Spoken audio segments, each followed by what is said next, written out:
Roberto D'Aversa mbajti një konferencë përshtypse trajneri i ri i Torinos, tekniku italian, në fjalën e tij tregoi vlerësimin e jashtëzakonshëm për Ardian Ismailin, me të cilin punoi në edicionin e kaluar tek Empoli.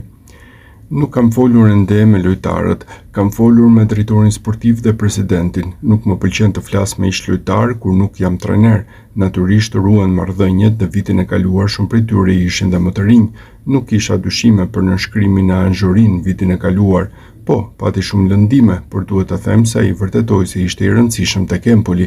Marianucci ka pasur një performancë të mirë me punë të palodhur, ai ka treguar se mund të bëjë mirë.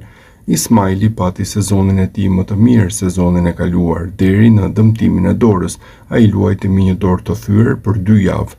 Ai është një luftëtar, është e vështirë të gjesh lojtar të tillë këtu ditë, u shpreh trajneri i ri i Torinos për mbrojtjen e kombëtares shqiptare.